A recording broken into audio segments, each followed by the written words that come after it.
Now, there's been a conversation about whether or not we should put those in the pavement. Joe and I have been talking a lot about it. They're expensive, and quite frankly, it's another financial burden that will be putting back on the city, and we're learning that they're expensive and they're expensive to maintain. So I don't know how much more value putting footlights in the concrete would be. That's what was voted on. But we're absolutely going to recommend LED lighting in all directions when somebody hits it.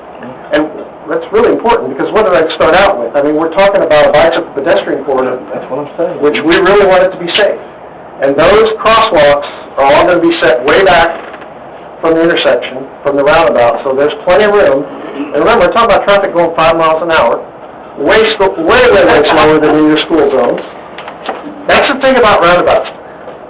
Look, like I said, they're not good everywhere. But literally a neighborhood roundabout, like we're building all over the region, it is really literally as though you are idling your car in a circle. You don't need to have your foot on the accelerator. A neighborhood roundabout, the diameter of this is going to be small enough that you can't go any faster than that. It just won't.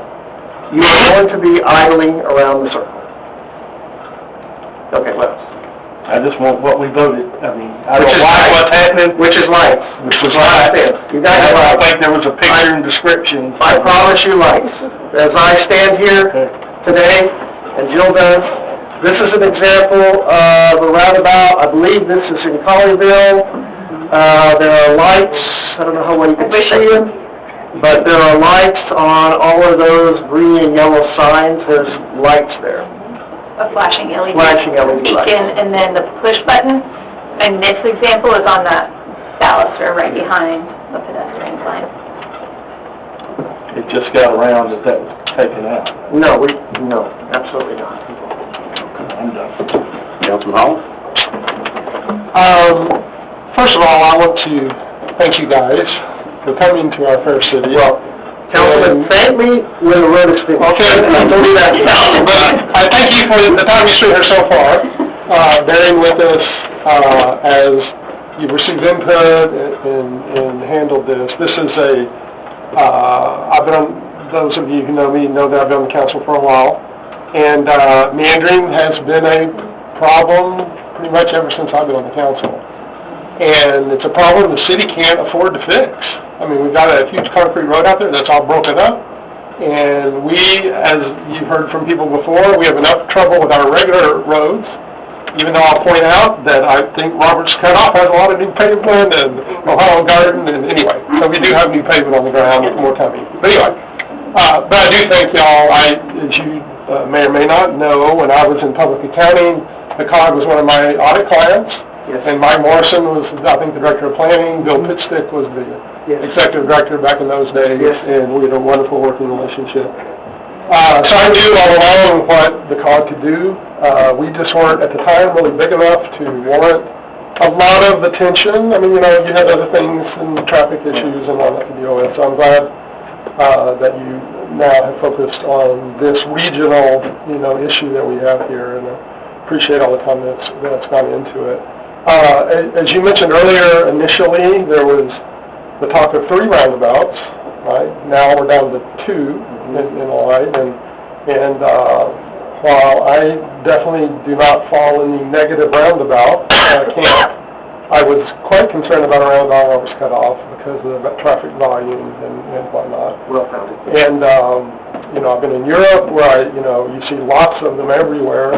And of course, they're popping up all over the place. And I'll even say, I know not everyone feels this way, but when I go downtown and I don't have to stop at that light on White Settlement Road to turn on to turn on off Anderson on White Settlement Road, and I'm able to zip through there and keep on going, I like it. Now, I know that's very different. There's 2 of them close together, and people have to learn what to do. But they work well for me in my travels. And so my question to you, I guess, is related to the roundabout that's not in River Oaks. I'm just curious of the feedback you've received. Has it received near the attention that the one in River Oaks has received at Yale, the one at the that other intersection? It has not, and I think part of the reason for that is because it doesn't have residential houses on each of the Okay. quadrants, and so that very well could be Right. it. And potentially the people that do live along meandering roads don't necessarily have to travel that far for it to be as much of a conflict for them. Right. But in general, the comments that we received, like I said, some of them were very generic, just about roundabouts in general, but I don't recall a single comment that specifically called out any issues with the roundabout at meandering in LTJG or So that's interesting. I don't know what to make of that exactly. Certainly, your point about impacting people's properties is a big deal, but I think you're hearing a lot more than just that and just the whole anti-roundabout in general, which should apply to that one as well, you would think, but, Right. you know, for whatever reason, it hasn't. Back on the impact on properties, I'm very concerned when anytime the city makes a change that impacts private property that's different than the way it was when the people moved there. And if I was, so a few things on that, you know, we're asked to make decisions on behalf of the whole city, as opposed to individual people. At the same time, trying to manage those situations to limit any negative impact.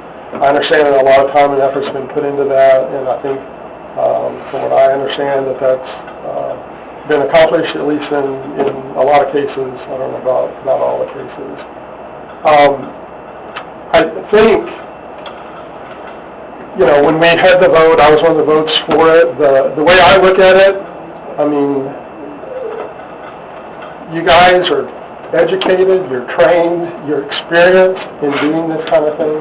That doesn't mean you can't make mistakes, and when I think you've made a mistake, I will tell you that. But my threshold for overruling an expert in an area, I mean, I have to feel pretty strongly that they need to be overruled to think that me as a CPA, an accountant, whatever, knows more about traffic flow and how that would work better, you know, than the experts do it. So when you say you know, I've seen your modeling, I've seen all this stuff, you've proven to me that would be the best fix for that intersection, and based on driving through them myself, other roundabouts, I would think that's the case.